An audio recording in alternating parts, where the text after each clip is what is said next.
Do not show your girlfriend Jujutsu Kaisen. Listen, I'm a huge fan of this show, but if you introduce it to your girlfriend, that's not your girl anymore. That's Gojo's girl. You see, your girlfriend will fall head over heels for the characters in this anime. And let's face it, no amount of love or attention could surpass the sheer beauty of these 2D men. So if you're in a relationship with a breathing human female, then heed my warning. Do not show her Jujutsu Kaisen, or these characters will steal her away. The first character on this list is no other than Gojo Satoru. I mean, it's not even fair. How can one expect to keep a girl who likes anime, let alone find one who will settle, when characters like Gojo exist to set the standard? His appearance is somehow both beautiful and handsome. His style is immaculate and intentional. His hair flows and probably feels like a river of cashmere. He has the most kissable lips, and his eyes are a pool of infinite beauty. In reference to Gojo's looks, a wise man once said, "He has a gaze that never ceases to amaze, sets your heart ablaze, and turns straight men into gays." That's some powerful jujutsu. That's what I'm saying. To help show what you're up against, if Gojo made an honest dating profile and threw humbleness out the window, it would probably look something like this. I'm tall, handsome, fun-loving, easygoing, and well-endowed in power, status, and maybe something else that all contribute to my unwavering confidence. In terms of hobbies, I love to shop, teach violin, bug my friend Nanami, and did I mention I'm an artist? Favorite foods? Well, I have a sweet tooth, and I'll be sweet for you if you're lucky. I'm occupied as a teacher, and I'm great with kids. Oh, and my goal is to reform the Jujutsu world. So ambitious, right? And what am I looking for? Is your girl free? I might be pushing a narrative on that last one, but let's be real. His dating profile would probably look something like this. Weak. Like you wouldn't. I'm going to play devil's advocate. Some people see Gojo as a maniacal man-child with a god complex. Is that something that people want in an anime husbando? It's all about perspective. Most see Gojo as fun-loving and reasonably confident due to his strength. Ultimately, Gojo is an OP character done right, and if your girl is aware of his greatness, it's likely too late. But if you want a chance of maintaining your relationship, then I suggest you broaden your horizons. Next up, we've got Itadori Yuji. Ah yes, the boy next door. You know the one. Kind, fun-loving, and good-natured. He's the kind of guy with a good moral compass and a friend that will always be there for you. In terms of his looks, he's attractive, but not in a drop-dead gorgeous type of way. You see, when it comes to someone like Yuji, we're looking at something a little more down-to-earth, something more attainable. So you're saying that I can compete? Yeah, that is, as long as you have a hot as cursed spirit possessing your body. Excuse me? Sukuna is to Yuji Itadori what Adam is to Yugimoto, an evolution of manliness. Don't get me wrong, Sukuna isn't necessarily an upgrade. He's truly deplorable, but there's something about his markings, spiked hair, and mesmerizing voice that just feels right.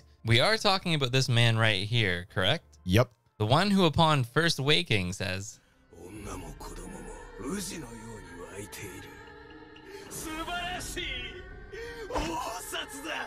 "Oh, you know how tsunderes can be. He'll grow on you." Sukuna may be an absolute menace, but he possesses more than just admirable characters. He possesses some admirable traits too. Sukuna is extremely powerful, mysterious, and confident. He sits at the top of the Jujutsu world alongside Gojo, and that's a seat not many can occupy. He's the bad boy that gets what he wants, and although there is a 99% chance that's not the love of an anime fan, that won't stop us from doing what we do best. All in all, Sukuna is the bad boy who will steal your girl's heart, metaphorically, and break it. And just when you think you can white knight this situation, your girl will realize she loved Itadori all along, satisfying the boy next door trope. There's no hope. And we're not even halfway through. Next up is the apple of Sukuna's eye, Megumi Fushiguro. They say nobody's perfect, yet Megumi exists. Weird, right? Megumi feels like the type of guy you have a massive crush on in high school, but don't approach because you've convinced yourself he's out of your league. In terms of his looks, he has a fair skin tone, a set of eyelashes that can endorse your favorite mascara brand, and a hairstyle that looks like it shouldn't work, but for some reason it does. Moving on to personality, Megumi is the eye of the storm compared to Itadori, Nobara, and Gojo, being much more level-headed, stoic, and aloof than the chaotic nature of the aforementioned. For the most part, he's someone who cares more about personality than looks and will do anything to protect you if he deems you a good person, even if you annoy him to no end. But don't think your obsession exists without competition, because you're going to have to fight through both Sukuna and Gojo to get to Megumi. Well, actually, I took your advice, and according to the ethical a practical guide to polyamory. Alright, that's enough. And if for some reason Megumi isn't your girl's type, there's another pretty boy with dark hair on this list that you'll have to watch out for. Yuta Okkotsu. Based on first impressions, Yuta comes across as timid and diffident. He's like a scared and innocent little puppy who wants love and attention but doesn't know how to act quite yet. Sadly, this timidness and social anxiety is due to the tragic events of Yuta's childhood. Witnessing your childhood best friend get run over and proceed to turn into a terrifying curse does that to a guy. Oh, and the bullying doesn't help. Speaking of bullying, Yuta is the epitome of be careful who you bully in middle school. Mainly because Curse Rika will literally kill anyone who messes with him, but also because of his glow up. As time progresses, Yuta learns to let go. He learns to love. He gains more confidence in himself, and he acquires the strength to protect the people he cares about. So yeah, he may have started with a little baggage, but it's all seemingly unpacked. And even though I haven't seen Yuta past Jujutsu Kaisen 0, I really want to, and trust me, your girl will too. Relationships are hard. There's no curse more twisted than love. Listen, if you're someone who has fallen for Geto, trust me, I get it. He's tall, dark, and handsome. His hair is the envy of all who desire long, luscious locks, and his earlobes are just so thick and juicy. And you know what they say about big earlobes? No, I don't think anyone does, actually. Especially in the first couple episodes of Season 2, Geto seems like a legit great catch, but he has some major red flags. First of all, people talk about Gojo having a god complex, but let me inform you that if your anime crush lays down like this, then there's a 90% chance he thinks he's god. Secondly, this man wears socks to the beach. And most concerningly, we come to learn in Jujutsu Kaisen 0 that Geto joins the ranks of the most racist characters in anime alongside the likes of Frieza and Tobirama. To clarify, Geto refers to humans who can't use sorcery as monkeys in the same way that Voldemort deems non-magic users muggles. That's right, folks. Geto is hot Voldemort. But we can't let his hotness distract us from the fact that he aims to eliminate all non-sorcerers. And no, you're not the exception. Despite our fantasies, we don't have the ability to use Jujutsu sorcery, and our Hogwarts letter has never come. Don't you dare finish that line. But listen, if your girl has seen Jujutsu Kaisen and still sims for Geto, just make sure she watches part 2 of season 1. That way she can fawn over healthy Geto, Noritoshi. He's tall, dark, and handsome, has luscious black hair, and is not a racist. Oh, and before we move on from toxicity to wholesomeness, Mahito is no better. He is a cursed spirit representing the hatred that humans feel for each other. He has a sick pleasure for transfiguring humans and has absolutely no remorse. And for that reason, he is absolutely deplorable. Did you catch that? Nope, just feelings. The next character on this list has the ability to steal your girl with a single word. He's thoughtful, protective, incredibly adorable, and if you search up the definition of pretty on the internet, one name dominates the results. And that name is Toge Inumaki. Contrary to my initial praise, Toge might come across as quiet, aloof, and a little distant at first due to his cursed speech technique. To clarify, if Toge vocalizes a command, the recipient of that command is forced to obey. As you could imagine, this comes with a huge risk. But trust me, your girl doesn't care. Let's set the scene. Your girl and Toge are face to face. She's staring deeply into his violet eyes, and suddenly, he unzips his collar, opens his mouth and says, "Over here and give me a big hug." Adorable, right? But the reality is, this technique is extremely dangerous if used without caution. So to protect his friends from his cursed speech, Toge speaks using rice ball ingredients. Serious question.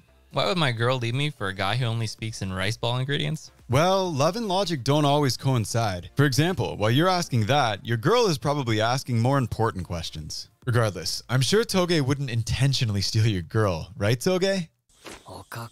Caviar.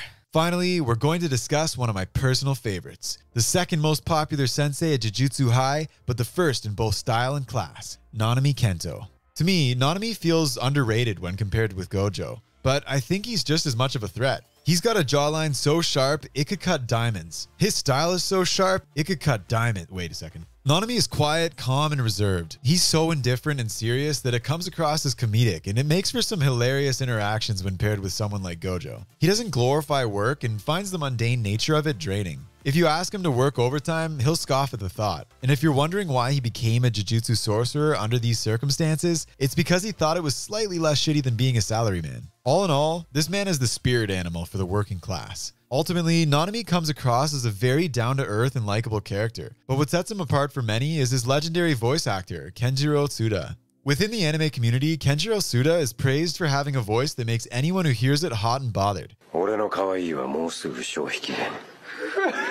His voice stats are maxed out at 100 and his charisma is truly unmatched. All things considered, between Nanami's killer looks, likable personality, and legendary voice, he's a husbando that cannot be ignored. Before we move on to the final character in this list, I thought I'd acknowledge some great characters that deserve love but won't likely steal love from your girl. First up is Toto. Now don't get me wrong, he's awesome, but he's also a bro. So I don't think he's a threat per se. And despite him possibly wanting to pursue your girl, if she fits his standards, I'm convinced that only men of culture mesh with Toto. all in all, it's more likely he'll become your best friend than steal your girl. Next up is Panda. And I don't think I need to explain myself here. Panda is a panda, but not actually a panda. He just looks like a panda. And everyone loves pandas, but nobody loves pandas. You know what I mean? And I'd love to talk about Junpei, but my therapist advises against it. Now, it's time to discuss the final threat, Toji Fushiguro.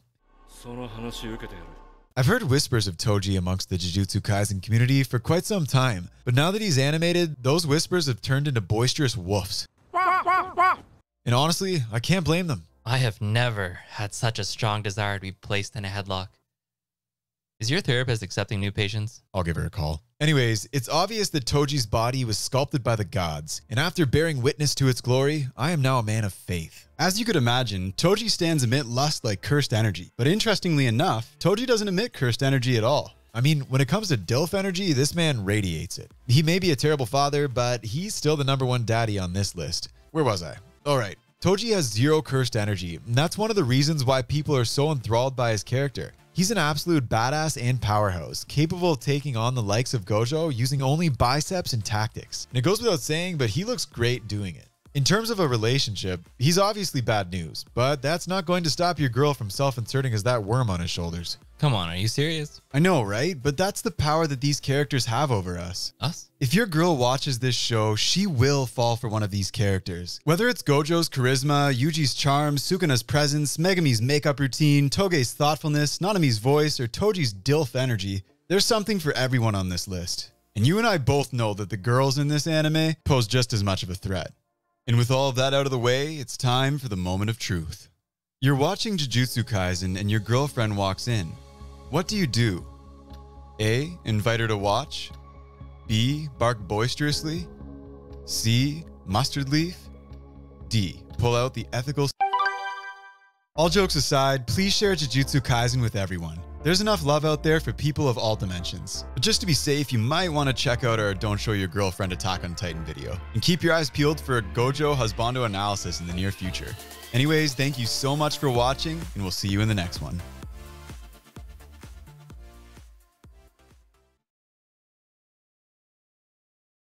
It's not what it looks like. Pathetic.